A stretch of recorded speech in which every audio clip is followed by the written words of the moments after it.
वर्षाच्या पहिल्याच दिवशी म्हणजेच 1 एप्रिल 2026 पासून व्यावसायिक एलपीजी सिलेंडरच्या किमतीत मोठी वाढ करण्यात आली आहे. आंतरराष्ट्रीय स्तरावरील युद्धजन्य परिस्थितीमुळे इंधन पुरवठ्यावर परिणाम झाला असून त्याचा थेट फटका आता व्यावसायिक सिलेंडरला बसला आहे. दिल्लीत हा सिलेंडर 195.50 रुपयांनी महागला असून कोलकात्यात सर्वाधिक 218 रुपयांची वाढ झाली आहे. या दरवाढीमुळे हॉटेल व्यावसायिक आणि लघु उद्योजकांसमोर मोठे आर्थिक संकट उभे राहिले असले तरी दिलासादायक बाब म्हणजे घरगुती गॅस सिलेंडरच्या किमतीत कोणताही बदल झालेला नाही. त्यातच आता इलेक्ट्रिक शेगडींना देखील मोठ्या प्रमाणात मागणी आल्याचे चित्र देखील समोर येत आहे.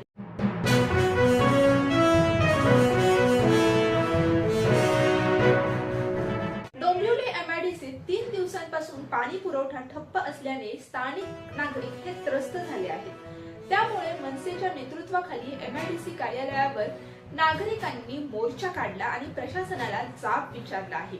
तर संध्याकाळपर्यंत पाणी देण्याचे अधिकाऱ्यांनी आश्वासन देखील दिले आहे.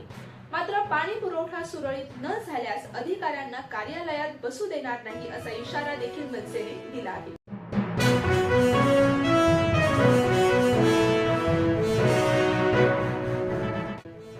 राज्यातील असंख्य दिव्यांग विद्यार्थ्यांना दिलासा देणारा निर्णय सरकारने घेतला आहे.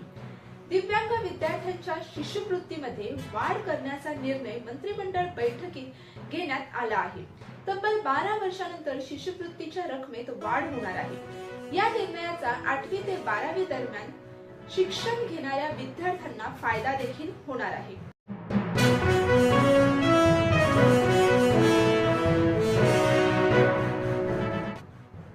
नाशिक मधून एक महत्त्वाची अपडेट समोर येत आहे. एसआयटीने अशोक खरात याला पुन्हा ताब्यात घेतलं आहे. अशोक खरात याचा एसआयटीने आजच ताबा घेतलाय. एसआयटीने अशोक खरात याला दुसऱ्या गुन्ह्यात ताब्यात घेतलं आहे. एसआयटीने न्यायालयाकडे अर्ज केला होता. न्यायालयाने अर्ज मंजूर करताच एसआयटी कडून अशोक खरातला ताब्यात घेण्याची कारवाई करण्यात येत आहे.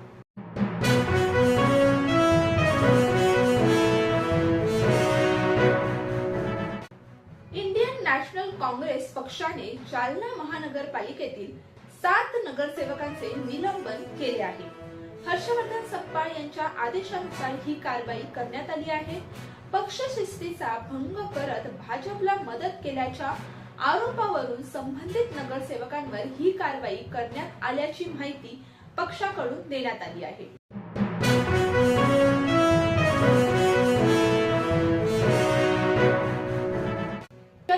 पाटील हे माझे हितचिंतक आहेत. ते काही बोलले तरी त्यांच्याविषयी आपण काहीच बोलणार नाही आणि हा दुसरा पार्ट आहे अशा शब्दात आमदार जयंत पाटलांनी मंत्री चंद्रकांत पाटलांना खोचक टोला लगावला आहे.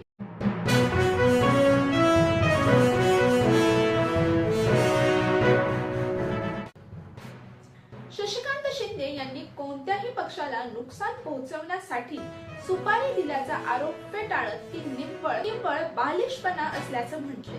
मित्रपक्षात कोण अडचणीत आणतंय याचा शोध घ्यावा असा टोलाही त्यांनी लगावला आहे.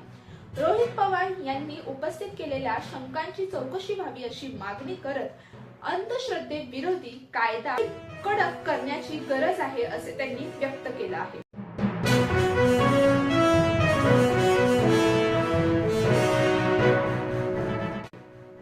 अशोक खरातला पोलीस बंदोबस्तात नाशिक मध्यवर्तीय कारागृहात आणलं गेलंय.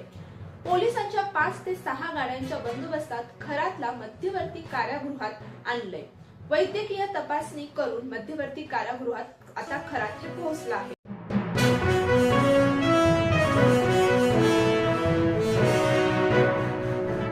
सिद्धिविनायक मंदिरातील विश्वस्तांकडून कार्यकारी अधिकारी व उपकार्यकारी अधिकारी यांच्यावर भ्रष्टाचाराचा आरोप करण्यात आला आहे. काही विश्वस्तांनी विधी व न्याय विभागाकडे पत्र लिहून तक्रार केली आहे. विधी व न्याय विभागाकडून या तक्रारीची गंभीर दखल घेण्यात आली आहे. कार्यकारी अधिकारी वीणा पाटील आणि उपकार्यकारी अधिकारी संदीप राठोड यांना 7 दिवसात खुलासा करण्याचे आदेश देखील देण्यात आले आहेत.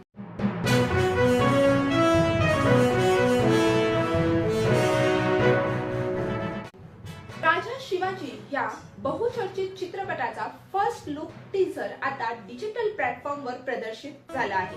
देशमुख दिग्दर्शित या चित्रपटात छत्रपती शिवाजी महाराजांच्या पराक्रमाची भव्य झलक देखील पाहायला मिळते.